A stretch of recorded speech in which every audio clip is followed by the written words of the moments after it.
Thank you very much, Mr. Chairman. To the Chairman of the Senate Conference for the BICAM, Senator Win, to the honorable senators present, to Chairperson Mika Swansing, the head of the House Bicameral Conference, and the members of the House of Representatives. Good afternoon.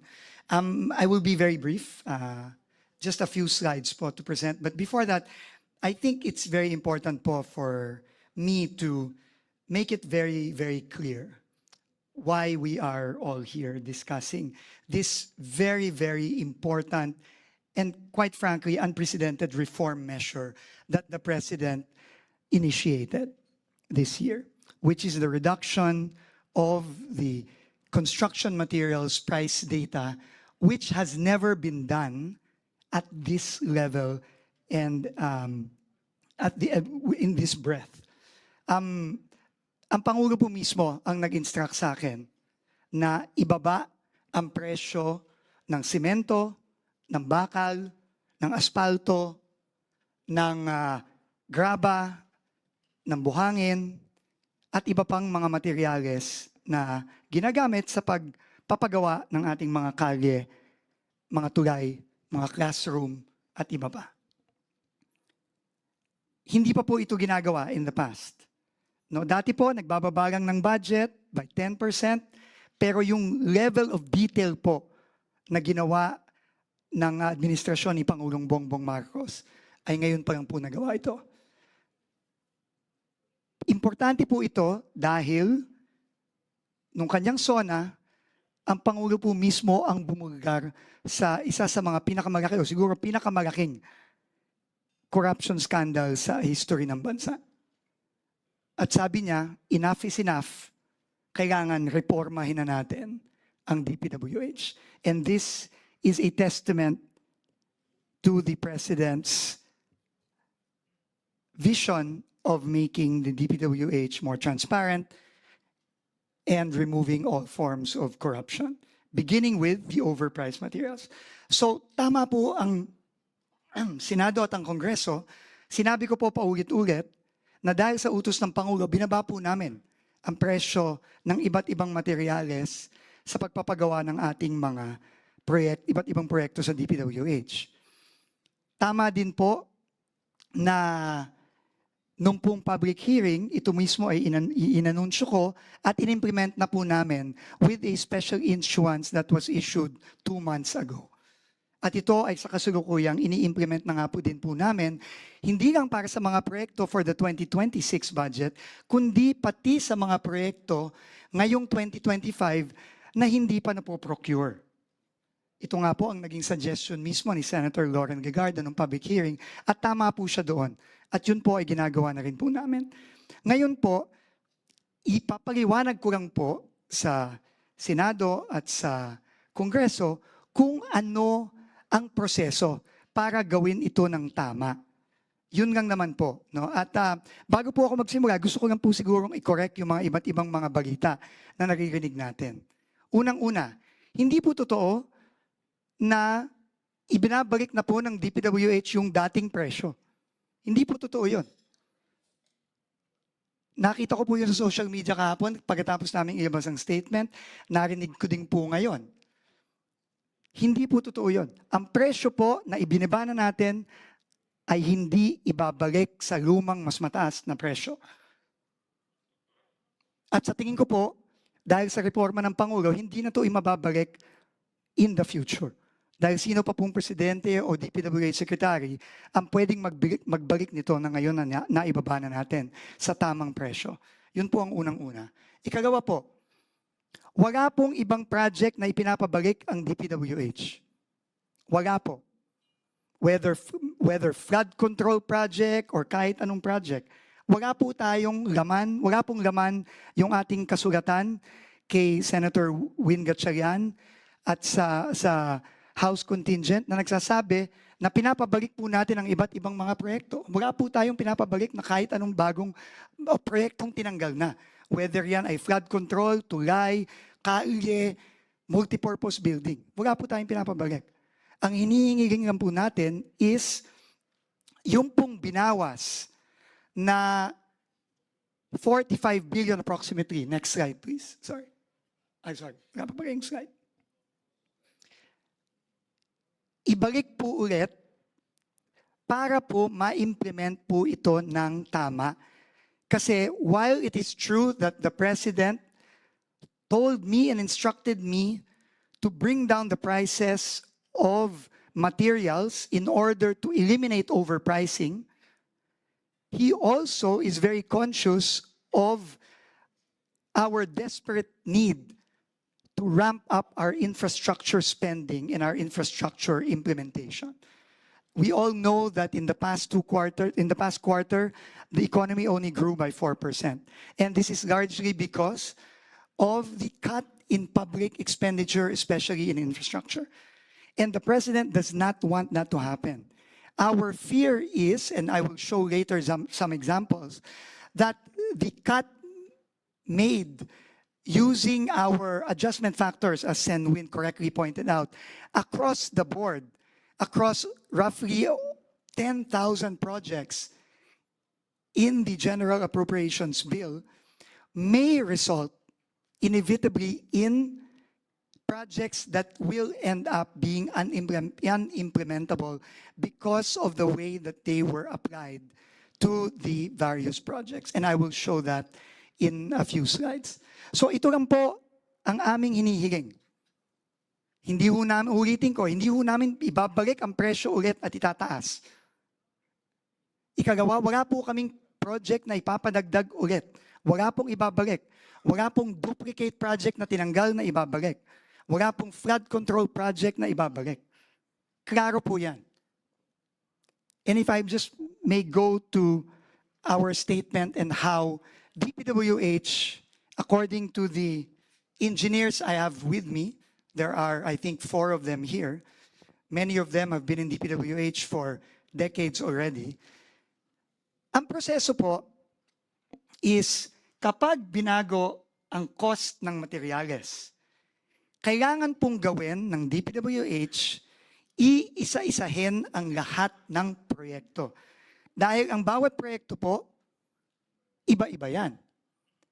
Merong mas maraming simento ang gagamitin, merong mas maraming bakal ang gagamitin, may mas maraming graba ang gagamitin.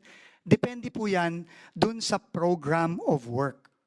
At bawat proyekto po ay iba-iba ang program of work. Kaya po yung mga presyong ibinaba, kailangan po yan i-apply sa program of work ng iba't ibang proyekto, roughly totaling 10,000 projects. Pagkatapos po baguhin ng POW, ang pagbabago ngayon dun sa presyo ay i-reflect na sa bagong approved budget of contract, yung ABC. Kapag po nabawas na yon, bababa po ang ABC. Depende sa laki ng binaba ng presyo, depende kung saan. Tama po si Congressman Alvarez na depende sa lugar, depende. Depende ang presyo ng semento, ng aggregate, ng graba, ng buhangin, ng asfalto, depende sa lugar. So kailangan po yan iisa-isahin. At kapag po nababa na yung ABC, yung approved budget of contract, ito na po ang magiging bagong budget. At ito na po ang ipapublish ngayon para ipabid at iprocure ng DPWH. Yan po ang proseso. So ito lang po ang gusto namin ipaliwanag. Ngayon po, gusto ko pong magpakita ng mga example ng mga proyekto nandun sa isa sa mga 10,000 proyektong naapektuhan nung pagbaba ng Senate dun sa mga project costs. At dito po makikita natin na hindi po talaga nating pwedeng ibaba na lang ng basta-basta across the board. No? And next slide, please. These are projects, for example, for asphalting in Region 4B and Region 7. In the GAB, in the House version, the budget was 41 million pesos. In the third reading Senate version, it was cut to 12.9, roughly 13 million pesos. roughly by 68%. And I understand, naintindihan ko po kung saan nanggaling yung 68%. Dahil po para sa asfalto at sa Region 4B, yun pong pinadala nating adjustment factor sa Senate Finance Committee ay 68%. So, ang ginawa po ng Senate is yung pong budget ay kinat ng 68%. No? So, naiintindihan ko po yun. Pero kung gagawin po natin yung paraan na ang ikakat lang ay yung materyales. Remember po, ang materyales ay parte lang po ng cost ng isang project. Materyales, labor, equipment, at syempre kailangan din po ng contractor's profit, no, which is roughly about 8 to 10%. So, if we apply po yung 68% sa materials only, ang kalalabasan po ay 23% reduction or yung pong 41, bababa po ng 31.5 million. Which means po, meron pong 18 million na mawawala sa pondo ng proyektong ito. At dahil dun po, mahirap na pong i-implement yung proyektong yon. So, on the other hand, meron din naman po na proyekto na baliktad naman. Asphalt overlay din po ito sa Region 7. Ang original price po ay 25.54. Pero dahil nga po ang average factor sa Region 7 ay minus 3% lang, ang cut lang po ng Senate ay from 25 to 2.4 million, roughly 1 million lang po ang naging cut ng Senate. But if we apply the factor for that specific project given the program of work, it is actually higher. It is not 3%, but is actually minus 37%. So meron pong additional savings doon.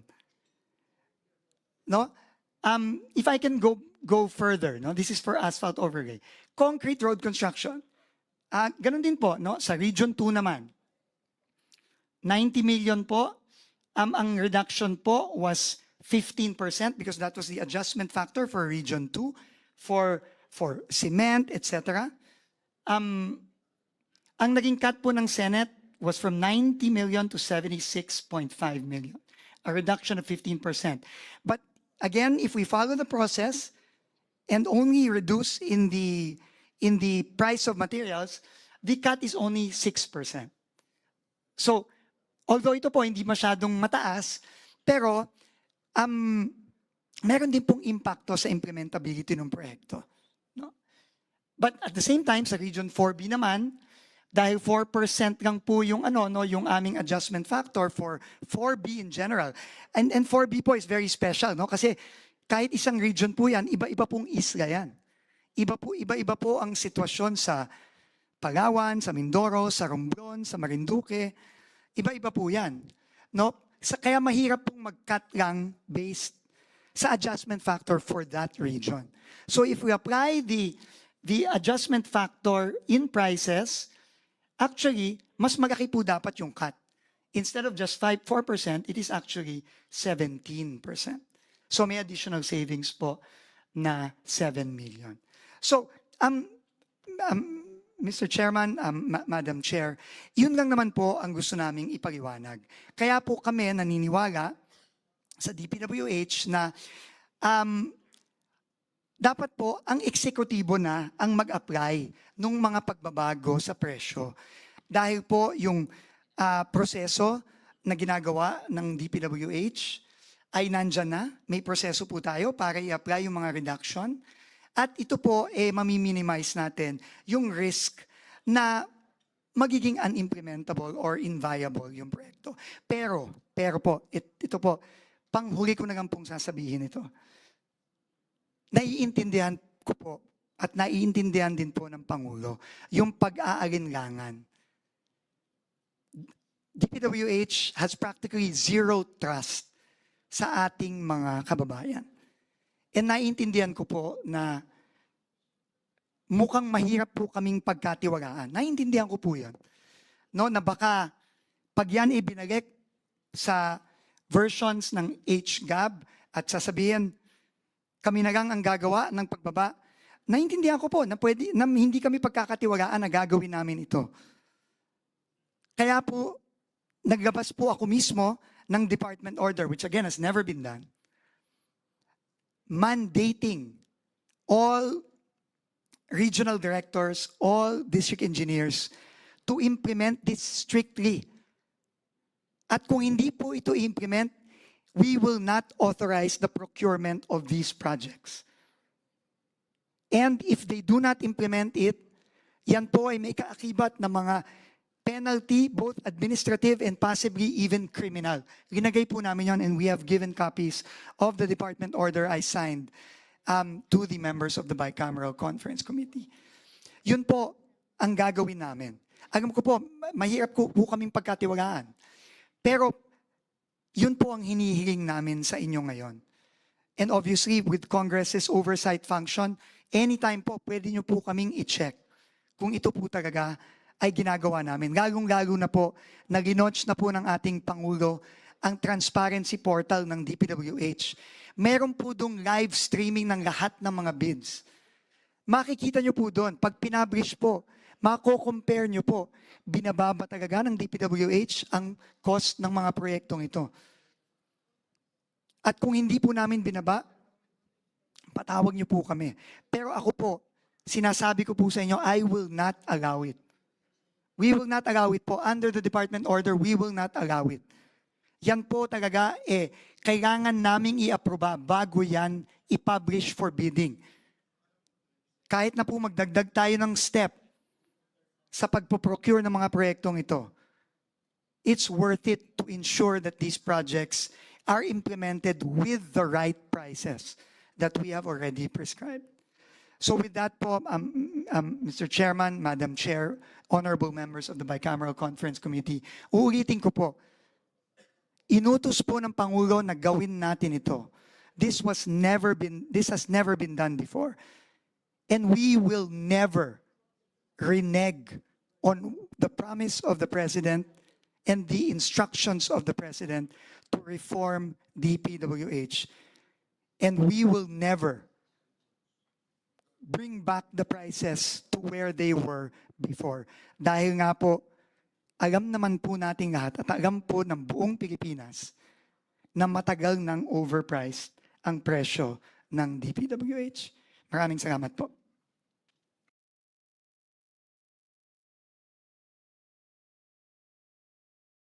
Yes, Senator Lawrence recognized. Thank you, Mr. Chair. I know we had to check whether the rules would allow a member of the BICAM to ask questions, but it is important that we seek clarification from Secretary Dizon. Do you accept the fact that it was the DPWH through you or maybe your staff during hearings and in the plenary that actually advised the Senate to cut the cost, because indeed in the previous administration you claimed, and it's on record, that the cost of some, not all, projects might have been overpriced? Ma'am, this needs clear clarification.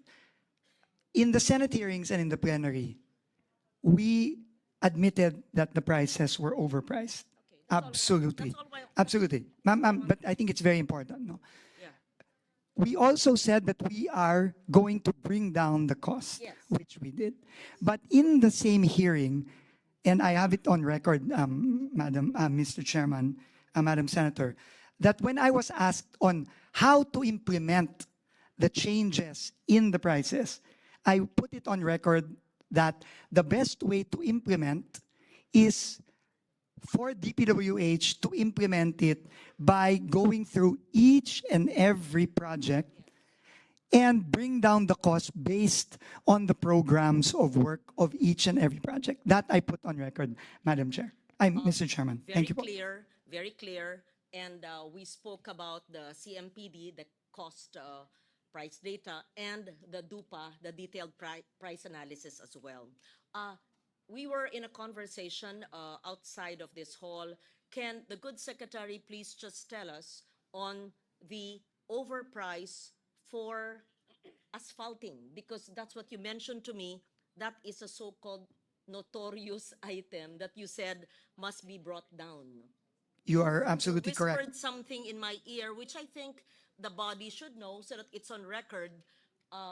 But you said it's necessary to have that project. But this is what you said is easily seen to be overpriced. Can you Absolutely. just kindly put it on record, Secretary? Thank you. Yes, Mr. Chairman, Madam Chair, I will just read our table. Simple na lang. Ano yung sinabi po nyo na madalas overpriced at sa inyong karanasan na maikli sa ahensya ay yung Asphalting. overpriced? Yeah. Asphalting po ay nagre-range po ang overprice ng asphalting from 30% to 68%. Totoo po yun. And I gave an example. In fact, kaya po ang ginamit kong example ay yung 4B. Kasi po sa 4B, on average, overprice po ng up to 68%.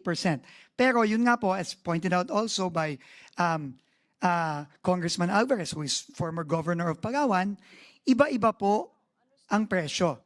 No, so meaning, hindi po pwedeng kung overpriced po ang Region 4B on average ng 68%, hindi po pwedeng i-apply yung 68% sa lahat ng proyekto, sa lahat ng iba't ibang... I think that was mentioned, that's very clear. Yes. So thank you for Thank you very putting much that po. on record. In fact, my comment to Secretary earlier was, my God, all these years na loko pala tayo. I feel so bad. I feel so, yeah, we didn't know. There was up to 68%. So may I please walk us through this proposal? May we understand please, kung merong nasa gaana na proyekto and you will restore the amounts there but implement the CMPD that is correct and accurate on the ground depending on the district office in the regions, what will you do with the savings? Please explain to us. It will encourage, of course, people to save if they can have a longer road. Please walk us through ano po ang mangyayari sa matitipid na pera sa proyekto. The rules po and savings are very clear. No, pagka meron pong savings, ito po ay i-declare ng departamento as savings at ito po ay later on, upon approval of the President, pwedeng gamitin to augment projects. No? Klaro po yun. No? And this will be treated in the same way. Unless, of course, Congress will choose to have a special provision to cover this. Depende na po yun sa Congress. Okay, very Thank you po. clear. That's what I wanted to put on record, that the savings that will be had in that district or area cannot be used to extend a road. Because I heard some comments, kung 1 kilometro pero maka-savings ay siguro magiging 1.2 kilometers. Hindi po allowed yun kasi ang GAA line item is the 1 kilometer road. So the savings will have to go back to Treasury and the Office of the President would have to declare it as savings. And so there will be a kitty of savings that can be used. Will the savings per the process that you envision go back to the district as a district project, or will this go back to the national fund and will be used elsewhere? And I ask this for and in behalf of the congressmen and women because, pag savings, di ba? Dapat magandang quality, hindi substandard, pero yung matipid. Magaling dyan si Gob Alvarez. So, hahaba ang kalsada, dadami. Kung maka-savings, dapat balik sa Palawan, baka makarating ng iba or baka hindi ibigay. Siguro yun ang nasa isip nyo, di ba? So gusto natin malaman, kung may savings ba, tas assuming OP ang mag-approve, babalik ba yan sa distrito or mawawala din. Hindi yan incentive magtipid hindi sa congressman, sa mga distrito. We Yeah. want to know what is the process you envision. Thank you. The process is really the standard process, Madam Chair, no? And everything will be approved by the Office of the President. So to your question po, pwede po bang pumalik sa district? Opo. Pag po ito ay in-approve ng Pangulo, pwede pong bumalik sa distrito yan. Pwede po bang hindi dun sa distrito yun bumalik? Pwede din po. No? Pero may rules po yan. But if I may lang po focus on the issue of incentive, no? I understand po the point of the good senator. But in this case po kasi, the reduction of the CMPD is mandatory. It is not about incentive or disincentive.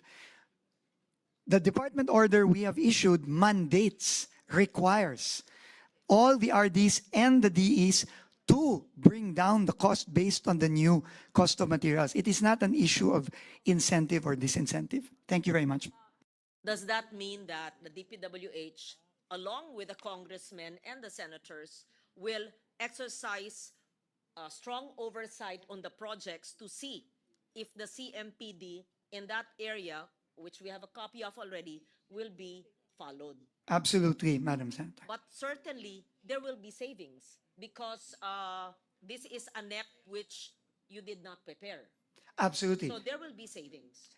Yeah. Yes, and we already gave an estimated amount. Again, this is estimated.